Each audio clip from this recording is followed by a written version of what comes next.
Жалал-Абад обласының Каракөл шаарындагы Топтогул атындагы номер 1 мектеп гимназиясынын башталгыч классынын мугалими Токтосунова Жайнагүл Кыргызбаевна. Саламатсыңарбы, балдар? Бүгүн таануу сабагынан материктер жана дүйнө бөлүктөрү деген теманы өтөбүз.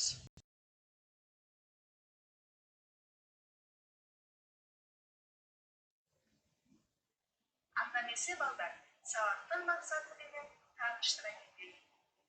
Материктер жана дүйнө бөлүктөрү жөнүндөгү мугалим берген маалыматты түшүнүшөт. Глобус жөнүндө түшүнүк алышат. Укканын эсине сактап калат.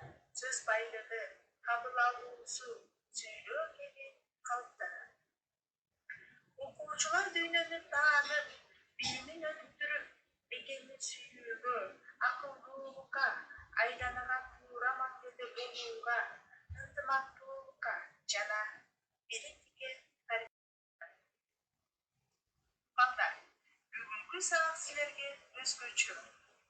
Анткени дүйнөнү таанып, билимиңерди өнүктүрөсүңөр, кызыктуу маалыматтарга күбө болосуңар. Балдар, силер билесиңерби? Глобус деген эмне? Биринчи глобусту ким жасаган? Глобус бул жер шаарынын аянтынын кичирейтилип түшүрүлгөн модели. Ал эми алгачкы глобустардын бири немис географы Бехайм тарабынан түзүлгөн.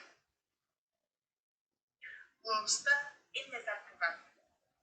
Глобуста биздин планетанын кургак жерлери менен суу мейкиндиктери тартылган. Кургак жерлер материктер менен аралдар.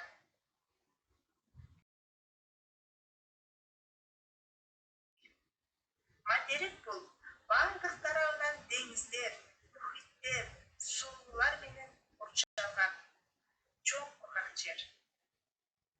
Жер шарында 6 материк бар.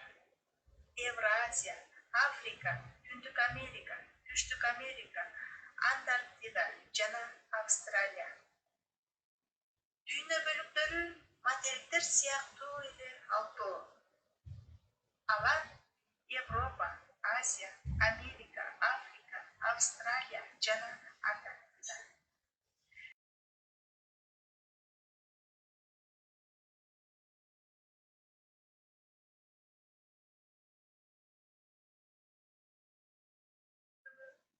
Дүйнөнүн эң чоң бөлүгү бул Азия. Арал бул бардык тарабынан суу менен курчалган кургактык. Дүйнөдөгү эң чоң арал бул Гренландия болуп саналат. Экватор.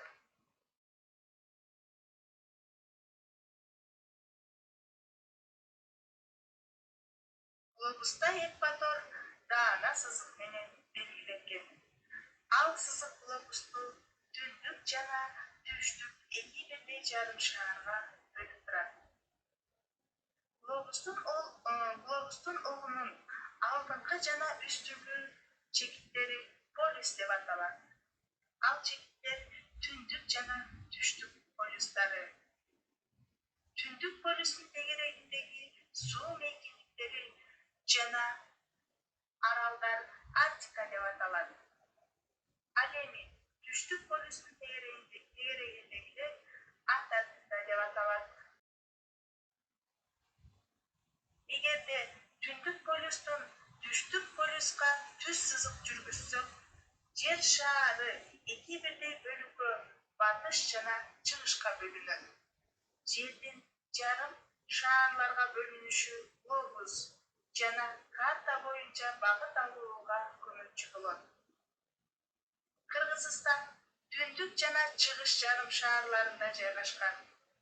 Дүйнөдөгү эң чоң мамлекеттер болгон Россия менен Кытай да ушул жарым шаарларда орун алган. Ар дайым эсиңерге сактап алгыла.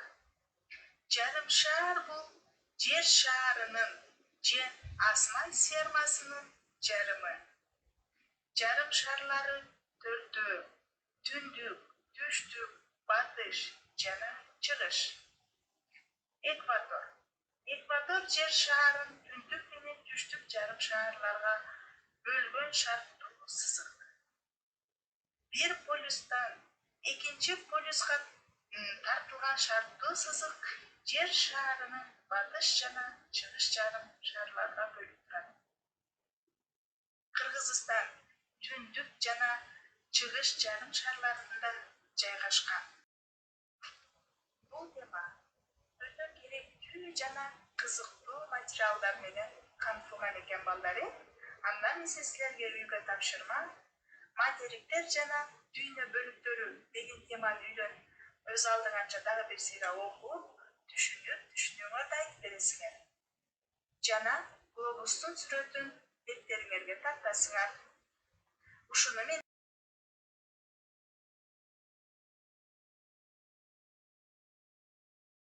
аяктады. Саламатта калгыла.